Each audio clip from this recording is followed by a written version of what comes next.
Kim Aycock dedicates her life to the ins and outs of camp staffing, recruiting, hiring, retention, all around best practices. She trains camp staff. She posts great content on social media, blogs, pods, and leads the ACA Camp is a Real Job initiative, which has a ton of online resources in our show notes. We plan on having a whole lot of episodes on staff this season on the Day Camp Pod, and this is a great first effort. So stay tuned for some terrific ideas and ways of thinking about what we do with staff in 2022 and beyond. This is the Day Camp Pod.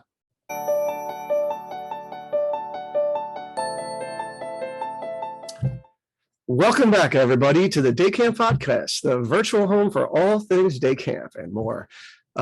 We are going to jump right into it. You know, the big thing this summer has been staff, right? Everybody's like, the staff, right? And, you know, not getting enough staff, not getting enough good staff, dealing with the great staff that you have. They're all sort of losing their mind and all that kind of thing. And, you know, who should we turn to first to jump into this year? In the many podcasts, we will be talking about this, but Kim Aycock, who is who's been on the podcast many times already, but she's also very involved in the ACA Recruitment and Retention Committee, and therefore does a lot of talking to people all over the country. So if anybody's got a handle on what's going on in this North America thing, I want to turn to Kim. So how you doing, Kim? Hey, I am great. I am so excited to be back for year 3 or whatever it is now. So thanks for having me. You're welcome. So how's it been absorbing everybody's trauma, you know, for the last month? So I have to say, but I did this on purpose, but I signed up for every ACA community connection that was offered in the month of September, which was 13 of them. All around the country. Listened to Bob Ditter's webinar last week. I went to Tracy Gaslin's Association of Camp Nurses listening session. And then I was just on a faith-based camp community call this week. And everyone's talking about the same sort of things. All the things that you just mentioned are you know, that it's felt all across the country and probably going continent to, you know. Right. And as Tiff mentioned in the last podcast, not even just at camps. This is what's going on in the workplace. Employment in general, yes. Yeah. But one of the things that I found that somebody said in one of the calls that I was on that I thought was really interesting and just really grabbed my attention was this person said, one of the things that I realized pretty early on was that my staff needed camp this summer just as much or even more so than the campers needed camp this summer. And once she realized that put a whole new perspective on sort of how summer was going to move forward from then on. And so this person, actually, one of the things that she did was she decided she was going to simplify her camp program just to make it a little bit easier on staff. So there weren't so many moving parts, because she recognized she needed to build in time for, you know, some good breaks and things for mental health support and all of those. So yeah, so I think that's a great place to start. Yeah. And it's pretty much where we ended on the last podcast. So I think it's a great starting off point. And we also did mention that there are some camps out there that were super intentional about what you were talking about there, mental health breaks and such. But you know, I was at a day camp conference, ACA New York, New Jersey day camp conference the other day. I was talking to a friend who was there as a sleepaway camp guy, and he said, you know, we spent the whole last year aiming our sights at this target over here, and then camp started, and we're like, oh, it's over here, you know, and that's really what it felt like. We were so worried about the kids. And then, like you said, you know, the staff needed camp just as much as the kids. So I think even more, it seemed, because the kids bounced back way quicker, right? I would agree. And what I said to Kim before we started, you know, going into COVID silver linings, as I tend to do because I'm an optimist, is that look at the enrollment that's going on at camps right now. Early enrollment in camps at most camps is at the levels it was before the pandemic, if not higher. So kids certainly need camp, and parents are recognizing that. I think they go hand in hand. I think when kids need camp, staff needs camp too. Most definitely. There's no question about it. And so one of the things that I really feel strongly about is that when, especially those of us who have, such great transition programs from camper to staff member, really thinking intentionally about what that looks like, because it's like, it's not just one day you're a camper and the next day you're a staff member.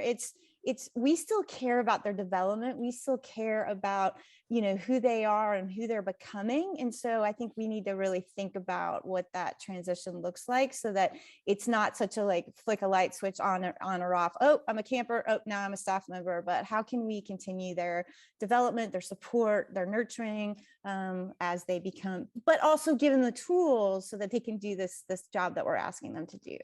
Yeah. And no camp pays that age people well, right? So I think it's really incumbent upon us to treat those first couple of years staff, those young staff, the same way that we were treating them in their leadership training programs. We can't just assume they know everything when they start working, right? They're completely green. They're completely under-trained for the job at hand, right? And they're learning on the spot. So we need to frame it as, you're going to get trained up. You're going to be getting leadership training, and make that the purpose of working. That's why you're at camp, to gather these skills that you need for the rest of your life.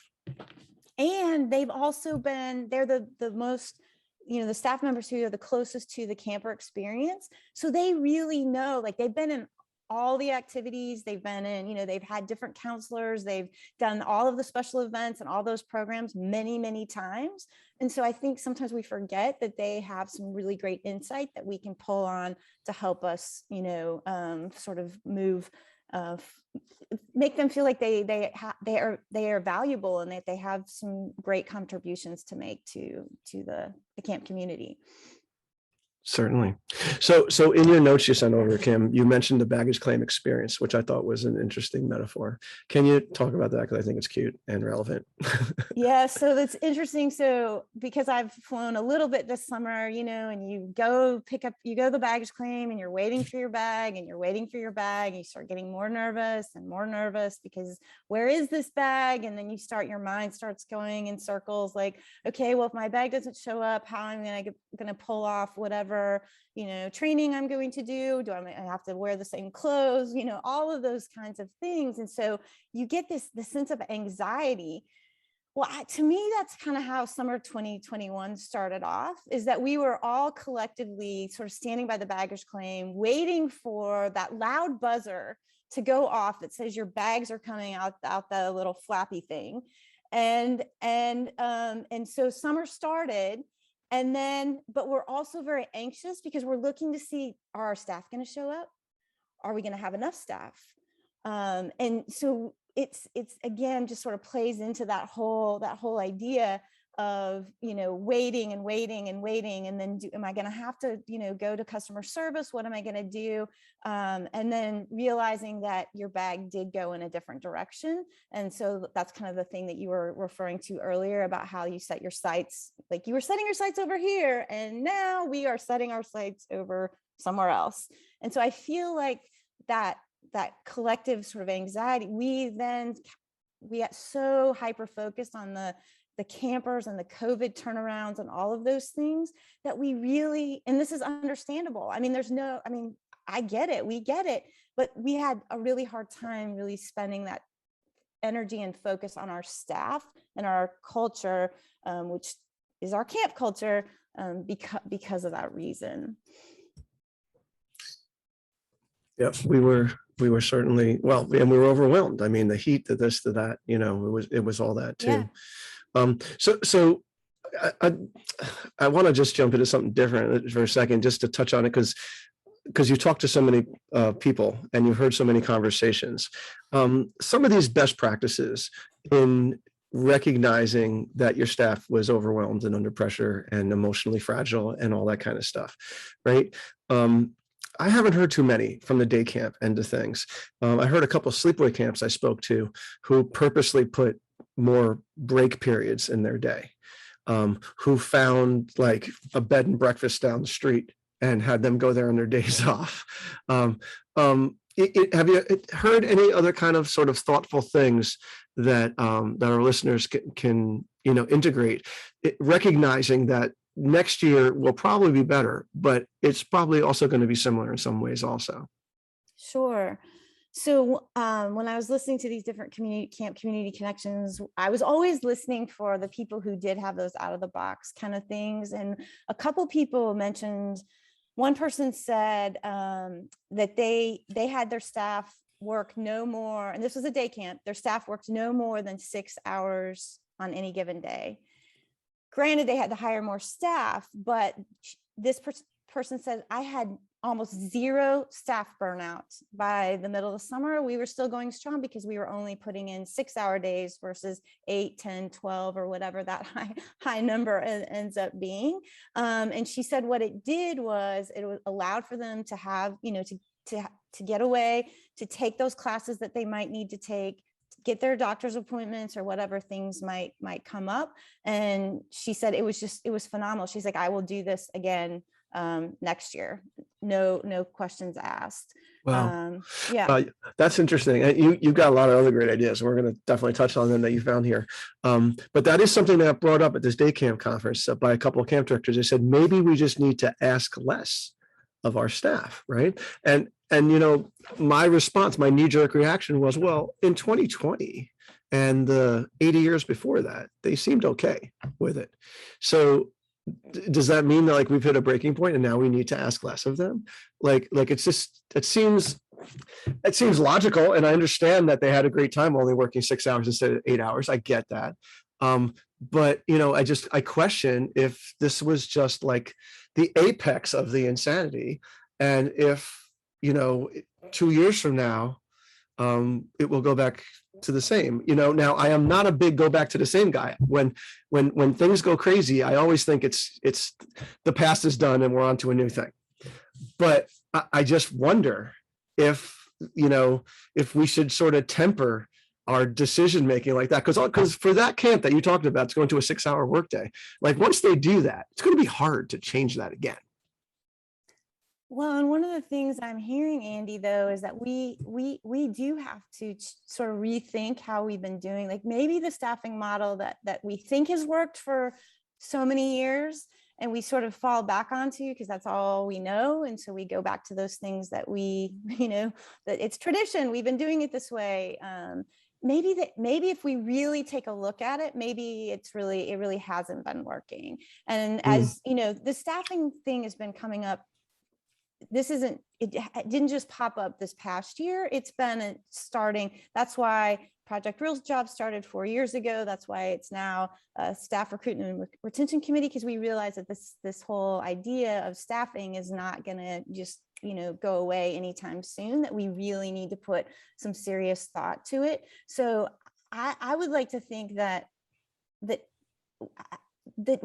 we need to really be open to seeing, and maybe digging deep to see kind of, really where our students are and where our staff are in terms of what they need and in order to be successful. And so, yeah, go ahead, Sam. I was thinking, I have staff that can only work 28 hours a week because then they hit another plateau of being a staff member. So then we toyed with different models. My problem that I had with the 6-hour model was trying to figure out, the kids were there 8 hours. So now are they getting 2 different counselors in a day? Do you team teach? So there's a lot of logistics that go into it. And I want to see at the end of next year, how did that affect the kids? Was that better for the kids? Was it worse? I don't know. So the 4 days a week was another thing that I worked with. And I don't know if you ran into that as well, and if that worked for people. I know there's a lot of different models out there. I'm just saying, weighing all the models, I think this year is a good time to do that with other professionals. Absolutely. Yeah, I agree with everything you're saying, Kim. We got to start thinking out of the box. Totally. I was being a devil's advocate when I was asking that question. I was. You were testing me to see if I was. No, I was. Look, I just, anytime you start talking about paying people more, reducing their hours, those kind of things, taking away a period, all this kind of stuff, you can't really go back on that. So those are big decisions to be made. Well, and I think, go ahead, Tiff. Well, I was going to say, I think it comes down to culture. I applaud and agree with what Kim is saying about, like it's the same thing. If you always do what you've always done, you always get what you've always got. And so I think the fact that people were burning out this year means they may have always been on the brink of burnout. It may have always been too much. But to Sam's point, I think there's no one right model, right? Like for one camp, it might be 6 hours. For one camp, it might be 4 days. For you may, just being able to toy around with the idea. And I think that open communication, saying, hey, we're going to toy around with some ideas just to see what works best so that we can cultivate a non-toxic and happy, inclusive place for everyone is what matters most, because we all know that, it is the counselors that make camp. That's why the kids come and that's why they stay. And to my point last week about it's happening in every workplace, corporations are having this exact same thing. They've termed it the Great Resignation, where people are leaving in droves because they've realized, the pandemic helped us realize just how precious life is and how we want to spend it. And honestly, the younger people are more apt to recognizing and claiming their own, mental and emotional health than we are. I'm 44 and we got rewarded for being workaholics. And so I think that culture just in general is changed. The pandemic has changed that culture for people who really want to balance, financial well-being or what they'll learn or how successful it'll make them with just like how they feel on the inside. And I, for one, applaud that, because I always talk about, and this is in the corporate setting, but I certainly mean it in this space too. You can't have, in the corporate setting, you can't have happy customers if you don't, there are some of the customer experience, right? You can't have a good customer experience if you have a crappy employee experience. And for us, you can't expect to have a great camper experience if you have a crappy staff experience, right? Because one begets the next. And so I think it's just really important for us as owners of camps to recognize, like every other change we're facing right now, that it might not be comfortable, and that there will be some change and that we're going to have to play around with it. Yeah. I got a phone call this past week from a guy named Steve Bloom from Playland Day Camp up in Connecticut, who called me just in response to our last podcast, just to talk about some stuff.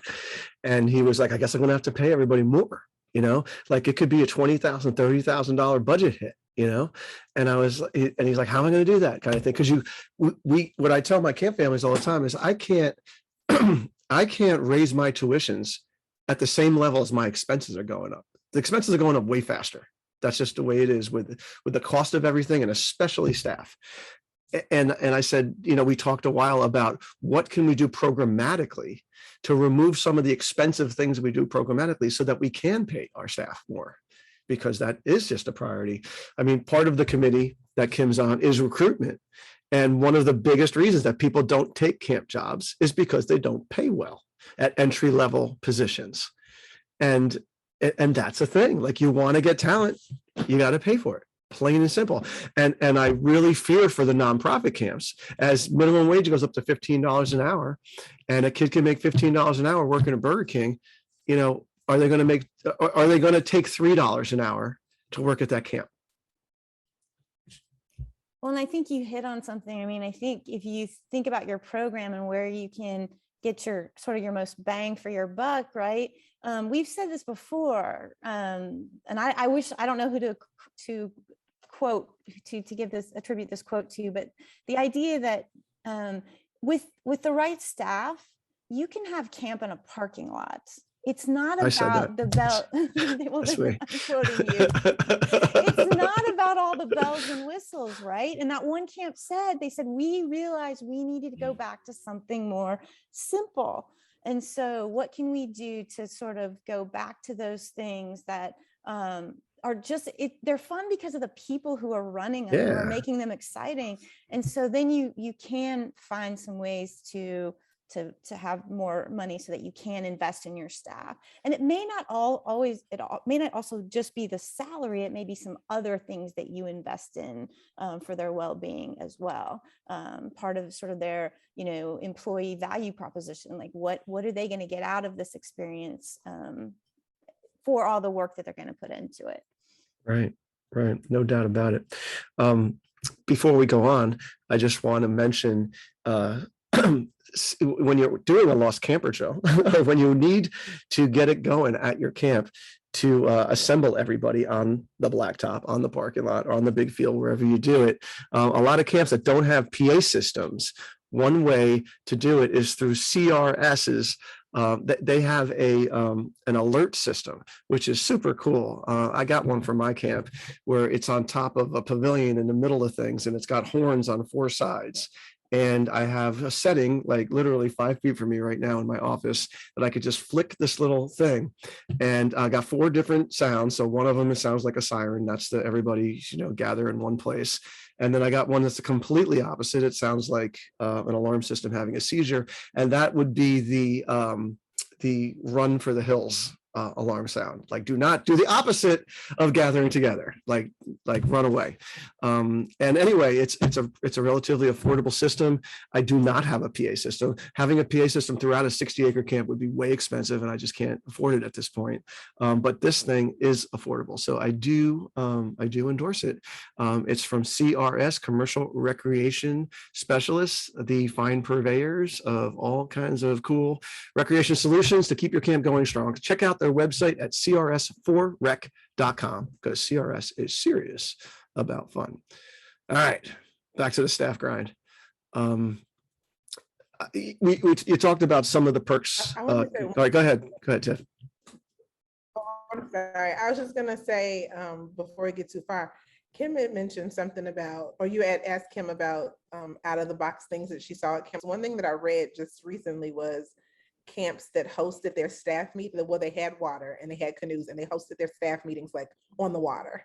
And so they, like they were all in the canoes and they had their little pens. And I just thought that was so cool, because it was a way to say, like, we're still going to meet, we still need to do this, but just the serenity of actually being in nature and just being out there and being able to enjoy the thing that they do at camp. I thought that was that was a Dr. G thing. She showed up at a camp. I forget where it was, but it was during that stretch where it was 100 degrees and everybody was just sweltering, and it was like 9 in the morning and everybody was soaked through their shirt already. And she looked at the waterfront guy. She's like, "Can we go into the lake?" And he's like, "What do you mean?" He's like, "Trust me." And they literally did a training in the lake. Wow. Yeah, super smart, super cool. So Kim, let's go through some of these other out of the box staffing solutions, because you got an awesome little list here. So I'll just start going down the list, I guess. But one of them is a camp shared that they really worked on some hybrid training, and they made their own training videos. And of course, this takes some time, but they made those videos so that they could get some of those, sort of mundane things out of the way that you have to, like how to fill out this form or how to do this procedure or whatever. And the nice thing about it was, and this is something that our young people respond really well to, is when they have a choice. They have a choice of kind of when they get to do this training, if they're the 7 a.m. kind of person, or they're the 1 a.m. person, when they're going to do this training. And then they had those to fall back on when they had some midsummer hires and things like that. And again, they had really good response with that. And they also said they felt like just it was different enough, and they noticed the difference in terms of the retention of the material that they wanted their staff to know and to get. They got it. And then they save the in-person training for those things that you really want to do for in person, like practicing your drills, but maybe you've already heard about your drill before, or the thing, building your community and making your connections and things like that. So I thought that was really cool. That caught my attention. Let's talk about that for a sec, because we actually did the same thing at my camp this summer. So I had a couple of college students who are real go-getters, and I basically handed them, my orientation training from the last couple of years, the staff handbook, which is way too thick, right? And I was like, what can we pull out of this stuff and put into, online, and they made a whole bunch of really cool modules. We did it ourselves. Now, look, expert online training, they're great at what they do. You want a turnkey situation solution, those guys are terrific. There's no doubt. Redwood's insurance company came up with a free thing last year to help support people in the pandemic. It was decent. I definitely considered that. But then there's enough software out there these days. If you can find people who are able to do that stuff, you can do it. And the fact is, your 20-year-olds, this is their world. They're used to, they could do it on their stinking iPhone, and edit it and all that kind of thing. And then, Kim mentioned one of the huge benefits of it. And, in a big day camp, or God, even in a small day camp these days, we were hiring up until the last week of camp. So onboarding those late hires and having modules to give them, as opposed to somebody staying till 7 o'clock at night on a 100-degree day, was a huge benefit for that. Yeah, that's awesome. And I bet you could even, create some internships around that, or some, Oh yeah, no doubt. And what you were saying, Kim, is that these people, like, they're used to learning that way anyway. And like you said, 7 a.m., 1 a.m, whatever, they're used to this. It's people our age, the four of us on this podcast that are like, oh no, you got to be sitting in a lecture hall with 500 people or something like that. No, like, this is actually normal for them. So you sort of got to get over that hump a bit. Yeah. Another one that I've been thinking about a lot, and this is something that Jolly Corley and I should have mentioned, she and I do a lot of work together, and she's really part of this conversation. She just couldn't be here today. But so I wanted to acknowledge, because sometimes I forget if it was my thought or her thought. We love you, Jolly. Yeah, we do love you, Jolly. So, but just really thinking about hiring for the person versus hiring for the position. And so thinking about, like, there's obviously some positions that you have to hire for, like, they have to have certain qualifications, they have to have a certain age, or, this thing or the other thing, or certification kind of thing. But are there positions, are you really getting the people who are going to be the best team players, who are going to be the best for being with your kids? And they could really be, they're adaptable enough that they could teach lots of things. They could be plugged into a lot, different things. And when things need to shift around, if choice is part of your camp, if the campers get to choose what some of their activities are, sometimes that changes. Like, you may have one activity that's really popular one summer, and then another summer it's not. And so having that flexibility of moving people around. I heard some camps who really struggled with that this summer, because some staff were thinking they were doing this, but there wasn't a need for it this summer. So they needed to put them in another place. And they were like, I'm not doing this. I'm not going to teach canoeing, or I'm not going to teach farm zoo, or I'm not going to teach whatever. And so, but those aren't really the people that you really want, because they're not the ones who are in it for what camp is all about. So really thinking about, getting those people who are aligned with your core values, who have the right attitude and the right mindset to be at camp. So Sam, looks like you were going to add to that. Yeah, a good example of that is in my interviewing, I always try to pick people who could be inclusion or be a regular counselor, and I put both codes on every person I hire, because sometimes when you hire with the mindset that this one's going to be with that child, and then they don't connect, but the co-counselor connects, you switch gears. So I always try to hire people that could go either way. Yeah. I also think when you're hiring people, especially new people, it's a little tougher for returners, the situation that Kim's outlining. But for new people, I almost always frame it as, we don't know 100% what you're going to be doing, but are you willing to work at Liberty Lake and do pretty much whatever's needed? And if I can get the yes on that, then I'm happy. And programmatically, we build our program around the people we hire. So if we have a gymnastics lady, we can do gymnastics that year. If we don't, we ain't doing it, So I don't go bananas, trying to find a gymnastics person necessarily. I sort of work off of the talent that we have and work off of their strengths. No, that's awesome. That's really awesome. All right, keep it rolling. I would agree. When we hire people, we definitely, one of my speeches, like, this is a small business, which makes it more like a family than, and you have to be careful with that, because, and I say, granted, there's types of things that happen in families, but in general, like you may have to roll through different roles. Like that whole I was hired to do XYZ is not something that's going to work. It's part of my interview process because we are a small business and you may end up having to do something that you weren't. And I really just want it to be known up front so that there's no pushback. Like, well, you knew, so it's not me that has to discipline the issue later. You're, you signed up for it. So I think that's key. Well, there was a very large day camp outside of Chicago that for 2020, they were open and they, have lots and lots of returning staff, and that's how they set it up was, you may be teaching 4 or 5 different things, but they never pigeonholed them into one particular thing, so that they had that flexibility to move people around and really, get the right people versus have somebody in a position, but they're not really the right person for camp kind of thing. So, another one I heard recently was a camp, and I'm sure there's other camps that do this, but I had never heard this, somebody say this out loud, is where they are actually only hiring their first year staff to work a partial summer. And they're sort of peaking them at that point where camp is really fun still, and they're really jazzed about it so that they want to come back next year. And yes, they may, that person may be cut out to work the full summer, and they talk about that, as that time approaches. But at the beginning, they only work for like 4 or 5 weeks of the summer, and then they come back for a longer time the second.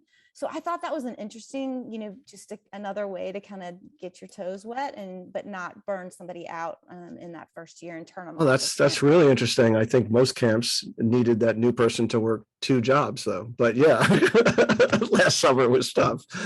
Yeah, I think that falls into the category is that's super important that again, it could be generational or whatever, but when I came up through camping, it was like, you were working 8 weeks or you ain't working for me kind of vibe, right? And, things are loosening and okay, so this person has to miss a week. Okay, so this person's going to work half days and all that stuff. Like we are compromising all over the place, right? So, which is necessary and important for a million reasons. There's plenty of positives to that, right? The negative to that I always get is the person that is committed to 8 weeks feeling a sense of resentment. Well, then why am I working the full summer and they don't have to, kind of thing. Yeah, and I think that's more setting it up like why we need you specifically at camp. We need you because of your stamina, because of your your experience, or whatever it might be. If we create the narrative for each individual, like why do we need you at camp? I think that can help with some of that. Yeah, I'm thinking an 8-week bonus might help too. Seriously, I'm not kidding. Yeah, well, I mean there was another camp that mentioned that every week their staff stayed, they got paid an extra, like another $10 per week or something like that. So by the time, you spent the whole summer, you had an extra amount of money, Yeah, I think that kind of stuff, we got to start thinking creatively like that. Yep. I think it's important. Yeah. No doubt, because again, call it what you want. People are more YOLO. They're more, they're call it selfish, call it whatever it is, but like they live in their lives, right? And if you want some good, talented people, and every single year they go on a family vacation the last week of July, and it's like, all right, do you want this amazing art teacher for 7 weeks, or do you want to roll the dice and try to find somebody? I think you got to go with what you know, and what you know is great, and just plan around it. Well, there was one camp who mentioned to me that they were noticing they just had so many of their staff saying, well, I need, kind of what you're saying, like I need to go to this appointment, or I need to go to this on this vacation, or I need to go take a test on this day, and that kind of thing. And so they were realizing they kept having all these holes to fill. So this particular camp director hired I think she called it a part-time staff, but they would come in as needed, right, and fill in these different holes. Well, then she realized the benefit of the sort of the morale of the staff who were there having this new energy come in on a part-time basis. And so she actually turned the part-time folks into full-time folks, but still only for part-time. Like, it was kind of an interesting concept. But she had a team, a backup team, who could come in, and she had them come in every day for a certain number of hours based on kind of the needs of the day. And she said it added greatly to the experience, to the burnout, to all of those things. So this is putting your money where your mouth is, right? You want to have less stress. This is a way to think, and it's going to cost you money, but my God, it's worth it, right? Like, but I think camp people, they see, well, we'll sit there and argue for 3 hours about a $500 purchase, right? Then of course you're going to really freak out about like a $1,500 staff member or a $3,000 staff member or that kind of thing. But it's like, why do things cost more when you go to 7-Eleven, right? Because it's convenience and it's just making your life easier, right? So it's the same thing with staff. Like, sometimes you just got to bite the bullet and do a few of these things to make your life easier, and just reduce the level of stress going across your staff. So speaking of stress, can you touch on the Purdue University one about the mental health thing? Because I think that's a good one. Yeah. So this camp just this week mentioned that they, it's a day camp in Purdue University is basically in their backyard. And so they reached out to Purdue, and they had done it a couple summers before. So this was not their first summer, but they set up, some sort of arrangement with their psychology department or something like that, where they had people coming in and they were actually, sort of the counselor for the counselors, and they did it in person, but they also had some like teletherapy or counseling going on as well. So they were able to sort of manage that. And one of the interesting things I found with listening to this particular person describe that is normally your staff sort of hit that midsummer burnout, that wall. This summer, this person said it was different. Like, it was really, really hard in the beginning. I think it was just getting people out of over the hump and out of the pandemic sort of mindset. And once they realized they had that support, things got easier as the summer went on. So I found that to be interesting, sort of a different take on what normally happens. Yeah, I think it could have been like that at my camp if it wasn't 100 degrees every day. I think it just made it so much rougher on them. They could never turn that corner.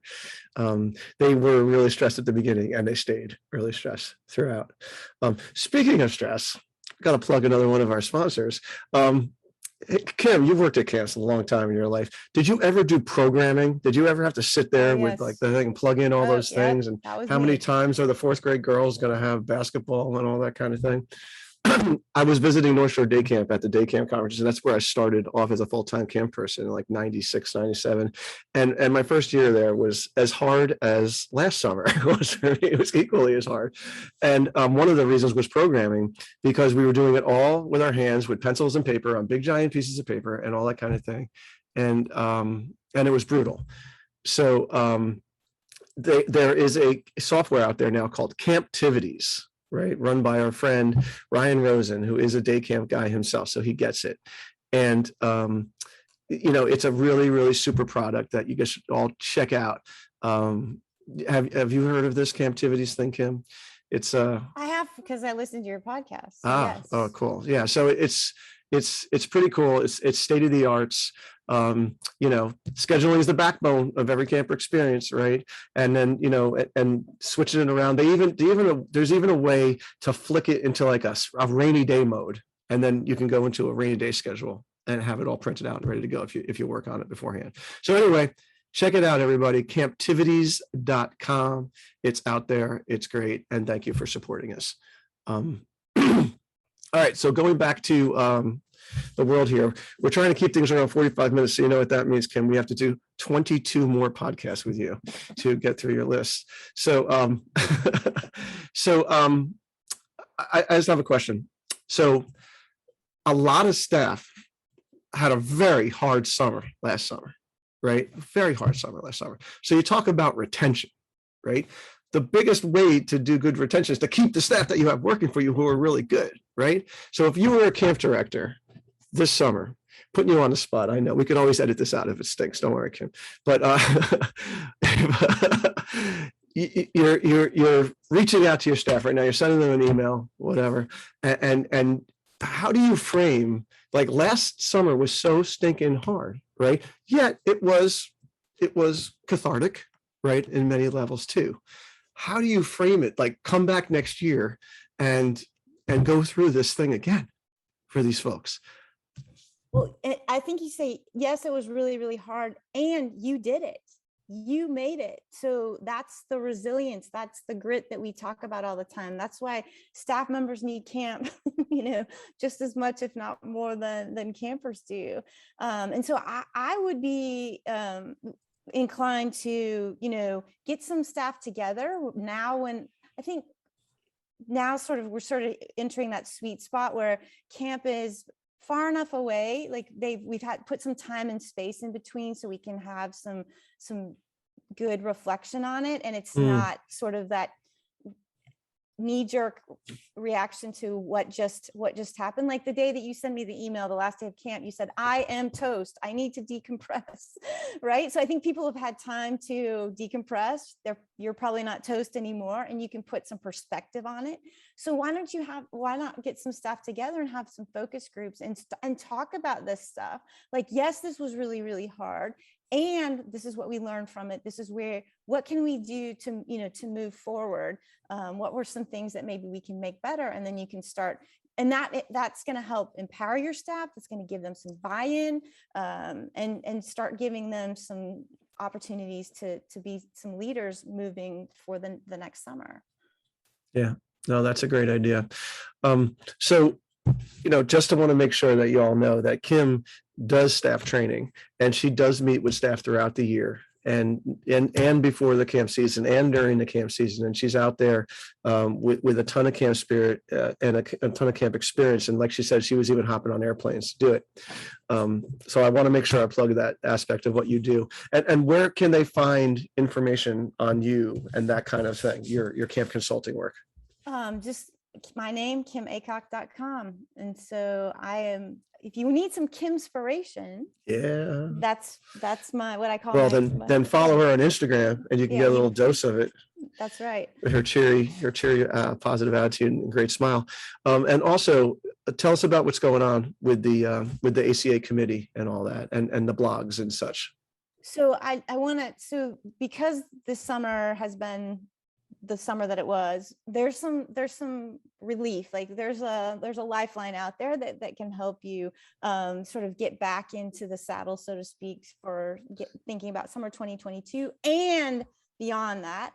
And so ACA's Project Real Jobs Staff Recruitment and Retention Committee is hosting, first time ever, virtual staffing summit. And the whole focus is staff recruiting, staff hiring, and staff retention. So what better way than to spend time with, we are already in the hundreds of people who have signed up for this, so that you can learn from, colleagues. You can learn from our opening keynote speaker is Raquel Carls, who is the Senior VP of Human Resources at REI. And so has a great perspective. Chika Eloy is going to be another keynote speaker. And then Dr. Mandy Baker, coming from Australia, will spending time with us. 30 breakout sessions. There will be all kinds of, and we're going to hopefully be able to carry the conversation after the conference with some focus groups and things like that. So that's terrific. So, so if you're an ACA member, you should have gotten an email about this. Check your ACA emails. But if you're not, if you're listening and you're not an ACA member, how do you think they should find this to sign up? You can just go to ACA's website, or we'll put it in the show notes, the link to. Oh, yes, we'll put it in the show notes. There you go. That's a great answer. So that's an easy way to do it, right? Yeah, but the ACA website is acacamps.org. Yes. And go to the professional development stuff, and you'll see it in there. And then also there's the recruitment and retention and Project Real Job committee and all. And there's a whole bunch of blogs that Kim is a great writer, and her friend Jolly and I've contributed as well. And there's some great graphics that you can use for your social media and for marketing staff, which is a whole other podcast, of course. What am I missing, Kim? Anything? We'll put that in the show notes as well, so you have access to all of that. Yeah, heck yeah. So there's a blog that's actually coming out this next week. The link will be live Monday or Tuesday, but one of the things in there will have sort of, in case you're sort of wondering, like, what do I do now? Where do I go? Like, okay, it's now October, start thinking about, upcoming summer. And so Jolly and I listed about 10 or 12 things of just giving you specific things, and also some links to some things that you can use to help you sort of kickstart your process with staffing for this summer and beyond. Yeah, excellent. Everybody needs help. Everybody needs support nowadays. You cannot do this on your own.